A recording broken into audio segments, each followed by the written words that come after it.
दोस्तों, यदि आप अपने जीवन के दुखों से परेशान हैं, तो यह कहानी एक बार आपको अवश्य सुननी चाहिए।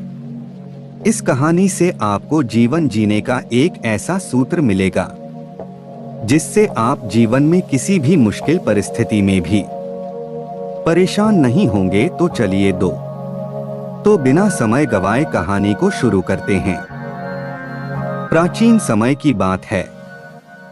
एक बार एक राजा ने अपने सभी बुद्धिमान मंत्रियों को बुलाया और उनसे कहा कि मैं जीवन का कुछ ऐसा रहस्य जानना चाहता हूं जो बहुत ही छोटा हो और समझने में बड़ी बड़ी किताबें और ग्रंथों की आवश्यकता न हो, बस वो समझने में बिल्कुल आसान हो और मुझे पढ़ने के लिए ज्यादा समय भी ना लगे।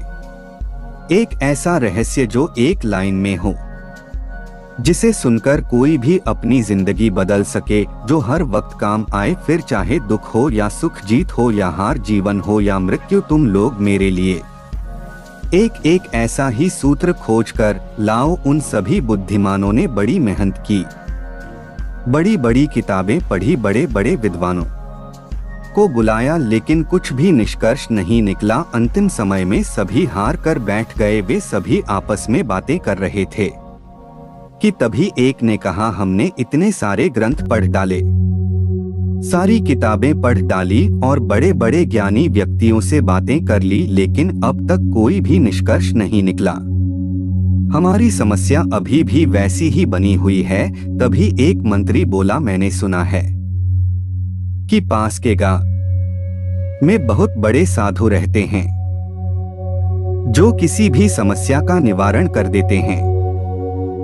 वे बहुत बड़े विद्वान हैं और आत्मज्ञान को प्राप्त कर चुके हैं। क्यों न हम लोग उन्हीं के पास चले। वह सभी लोग उस साधु के पास पहुंचे और उन्हें सम्राट की पूरी कहानी बताई और इस समस्या का समाधान। महंगा साधु ने कहा कि आप लोग मुझे सम्राट के पास ले चलिए। साधु और वह सभी लोग वापस राजमहल पहुंचे। साधु अपने उंगली में एक अंगूठी पहनते थे। उन्होंने वहां अंगूठी निकालकर सम्राट को दे दी और कहा, राजन, इसे पहन लो, यह बहुत ही चमत्कारी अंगूठी है। यह अंगूठी मुझे मेरे गुरु ने दी थी। इस अंगूठी के चमत्कार पत्थर के नीचे जीवन का एक छोटा रहस्य छिपा है। मैंने अभी तक इसे खोला ही नहीं, क्योंकि मुझे कभी इसकी जरूरत ही नहीं पड़ी, इसलिए मैंने अभी तक इसे खोलकर देखा भी नहीं। लेकिन इस अंगूठी को देने से पहले मेरे गुरु ने एक शर्त रखी थी कि इस अंगूठी के अंदर मौजूद इस चमत्कारी रहस्य को तभी जानना जब जिंदगी के सारे रास्ते बंद हो जाएं। तभी इसे खोल कर देखना। लेकिन उनकी कृपा से मेरी जिंदगी में ऐसा कोई बुरा समय आया ही नहीं, इसलिए मैंने आज तक खोलकर इसे पढ़ा ही नहीं। लेकिन इसमें जरूर कुछ बड़ा फटकारी रहस्य लिखा होगा जो किसी भी मुश्किल स्थिति या परिस्थिति से बाहर निकाल सकता है और किसी भी समस्या को दूर कर सकता है। राजन, आप इसे रख लो, लेकिन शायद याद रखना और मुझे इसका वचन दे दो, जब कोई उपाय नहीं रहेगा, जब चारों तरफ से रास्ते बंद हो जाएं और जब अपनी जिंदगी के बुरे वक्त से गुजर रहे हो, तब इसे खोलकर उस रहस्य को जान लेना। लेकिन ध्यान रहे कि सूत्र बहुत कीमती है। अगर इसे ऐसे ही खोला गया तो कुछ अनहोनी हो सकती है। फिर सम्राट ने वो अंगूठी पहनना, वर्षों बीत गए। सम्राट के मन में कई बार विचार आया कि इसे खोल कर देखा जाए कि आखिर कौन सा रहस्य से लिखा है। लेकिन फिर सोचा कि कहीं कोई अनहोनी न हो जाए। कुछ वर्षों बाद एक भयंकर युद्ध हुआ जिसमें सम्राट हार गया और दुश्मनों ने उनकी सारी संपत्ति, राजपाट ले लिया। सिर्फ यही नहीं, राजा के साथ साथ उनके सभी मंत्री और सभी परिवार वालों को कैदी बना लिया। उसके बाद राजा किसी तरह कुछ सैनिकों को लेकर अपनी जान बचाकर वहां से भाग निकले और एक जंगल की तरफ चले गए। दुश्मन सैनिक सम्राट का पीछा कर रहे थे तो सम्राट एक पहाड़ी से होकर भागे जा रहा था। उसके पीछे घोड़ों की आवाज आ रही थी। अचानक सम्राट ने देखा कि आगे का रास्ता समाप्त हो गया। सामने एक बहुत ही भयंकर खाई है। अब तो वहां से राजा लौट भी नहीं सकता था क्योंकि दुश्मन पीछा कर रहे थे। एक पल के लिए सम्राट तो चौंक गया कि अब क्या करें। फिर अचानक उसे उस साधु की दी हुई चमत्कारी अंगूठी की बात याद आई। सम्राट ने तुरंत वह अंगूठी खोली तो उसमें से एक कागज निकला। उस कागज में एक छोटा सा वचन लिखा था जिसे वह पढ़कर चौंक गया। उसमें लिखा था कि यह समय भी बीत जाएगा। यह पढ़ते ही सम्राट के चेहरे पर खुशी आ गई और जो शरीर एकदम डर के मारे कांप रहा था वो एकदम से शांत हो गया। उसने सोचा कि शायद सूत्र ठीक ही कहता है, अब करने को कुछ नहीं है। और इस सूत्र ने सम्राट के भीतर सोई हुई आत्मा को जगा दिया। या वक्त भी बीत जाएगा, यह पाते ही उसके मन का डर खत्म हो गया था। अब वह बेचैन नहीं था, घबराया हुआ नहीं था और शांति से उसी स्थान पर बैठ गया।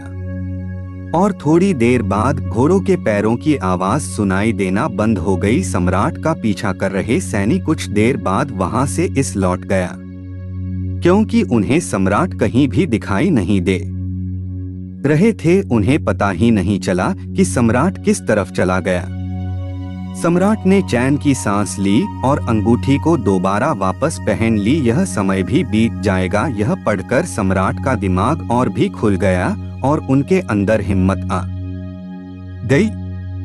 इसलिए दोबारा उस सम्राट ने अपने मित्रों और सैनिकों को इकट्ठा कर एक रणनीति बनाई और दुश्मनों द्वारा कब्जा किए हुए अपने के लिए पर हमला कर दिया और इस बार सम्राट की सही सूझबूझ से उस लड़ाई में जीत गए और वह फिर वहां का सम्राट बन गए। इस बार जब सम्राट अपने सिंहासन पर बैठा था तो वह बहुत आनंदित हो रहा था और उसका सीना गर्व से चौड़ा हो रहा था। उसका मन चिल्ला चिल्लाकर प्रजा से कहना चाह रहा था कि देखो, मैं वही महान सम्राट हूँ जिसने अपना खोया हुआ सम्मान, खोया हुआ सैनिक, खोई हुई संपत्ति और परिवार फिर से वापस पा लिया है।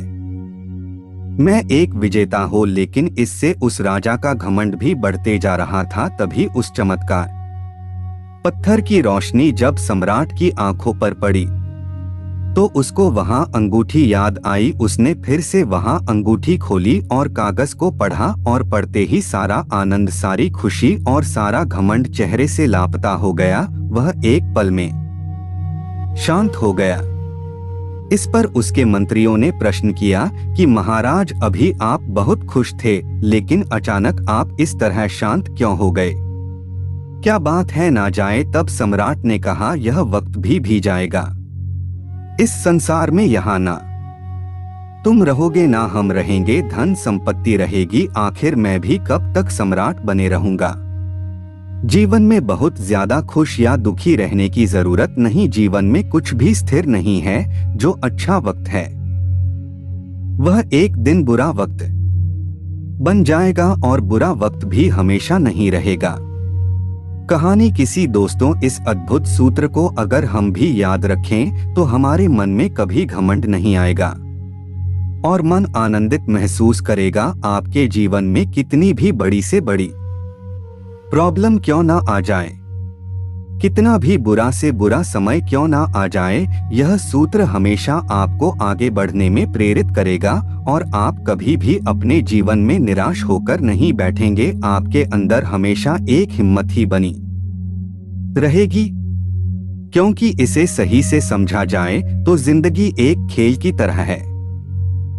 कहानी की दूसरी सीख, जीवन में सभी अपने आसपास की चीजों को देखकर प्रभावित होते हैं। कभी कभी बाहरी चीजों का प्रभाव इतना ज्यादा हो जाता है कि लोग हीन भावना से ग्रसित होकर खुद को कम समझने लगते हैं। जीवन में ईश्वर ने जो किया है उसी में सबकी भलाई है, इसीलिए ईश्वर का आभार व्यक्त करते हुए कभी भी खुद को कमजोर नहीं समझना चाहिए। चाहे परिस्थितियां कैसी भी हो, हमें उसको हिम्मत से काम करना चाहिए। दोस्तों, ये कहानी आपको कैसी लगी और आपने इस कहानी से क्या सीखा, हमें नीचे कमेंट बॉक्स में कमेंट करके जरूर बताएं। तो आपको वीडियो कैसी लगी? अगर वीडियो अच्छी लगी हो तो वीडियो को लाइक और चैनल को सब्सक्राइब जरूर करें। वीडियो देखने लिए धन्यवाद।